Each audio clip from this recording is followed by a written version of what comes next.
안녕하세요. 홀름닥터 제이입니다.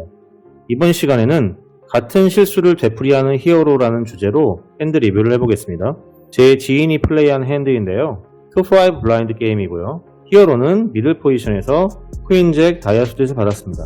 프리플랍에 20개로 오픈 레이즈를 했고 하이잭이 콜을 하면서 헤즈업으로 플랍을 보게 되었습니다. 히어로는 루즈 어그레시브한 성향으로 약 800개의 스택이 있었고 하이잭은 콜링 스테이션으로 약 900개의 스택이 있었다고 합니다. 플랍은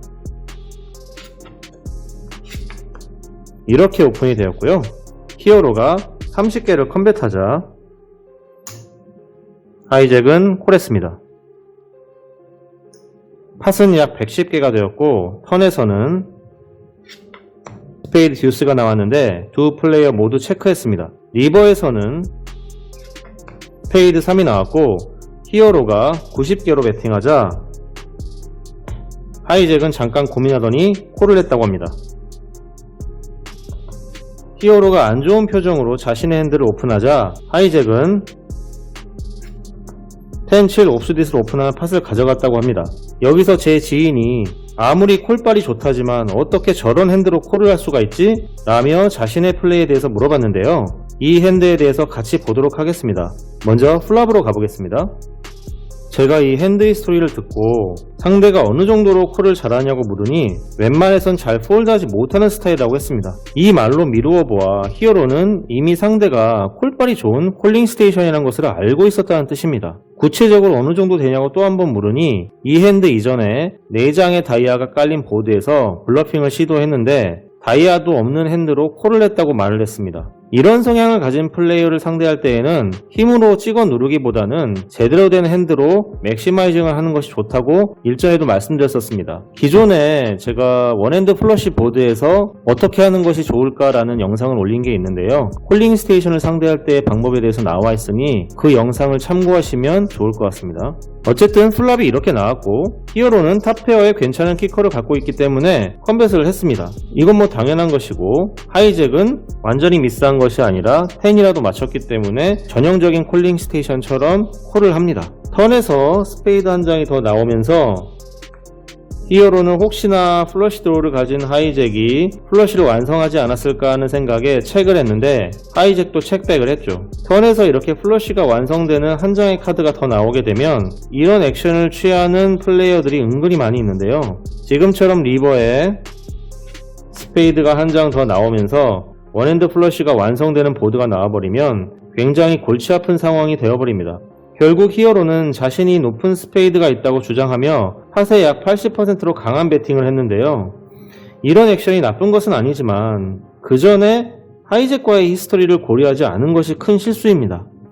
다이아가 4장 깔린 보드에서 다이아도 없이 콜을 한 하이잭인데 스페이드를 가지고 있다면 더욱더 콜을 하겠죠. 물론 배팅 사이즈에 따라서 결과는 달라지겠지만 그 배팅 사이즈라는 것도 개인차가 있습니다. 예를 들어 팟이 10개인데 5개로 배팅하는 게 스탠다드하다고 생각하는 사람은 팟이 100개여도 50개 정도가 스탠다드하다고 생각합니다. 하지만 팟이 10개인데 20개로 배팅하는 사람은 절대적인 배팅 값을 따지는 사람이지 비율에 따른 플레이를 하는 것은 아니죠.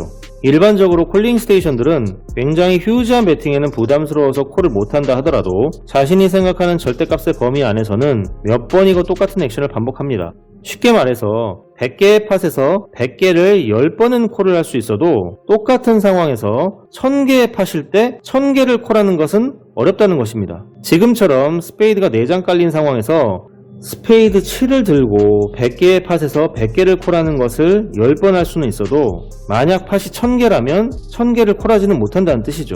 물론 이것은 콜링 스테이션 뿐만 아니라 누구라도 쉽게 하진 못하는 결정입니다만 콜링 스테이션처럼 플레이하는 것도 솔직히 쉬운 결정은 아니에요. 말을 좀 어렵게 했는데 콜링 스테이션들을 배팅으로 누를 생각을 하는 것은 좋지 않다는 것이 핵심입니다. 히어로는 이 핸드 이전에 블러핑을 시도했었는데 지금 핸드도 똑같은 형태의 블러핑이라고 봐야 합니다. 만약 이 액션이 다른 사람들을 상대로 한 것이었다면 성공했을 가능성도 있습니다. 굉장히 타이트한 플레이어들이라면 이런 핸드들로는 폴드할 테니까요. 지금 상황에서는 상대가 콜할 가능성이 있다고 판단하고 이 정도의 카드나 이 정도의 카드를 갖고 있지 않는 이상은 체크하는 것이 좀 좋습니다. 그러니까 이게 뭐 콜링 스테이션들이 무서워서 그런 게 아니라 저 사람들은 어디로 튈지 모르는 사람들이에요. 그러니까 게임을 이해하려고 하면 안 되거든요. 그러니까 요거는 좀 제가 나중에 기회가 되면 다시 말씀드리도록 하고요. 일단 핸드 리뷰만 하겠습니다.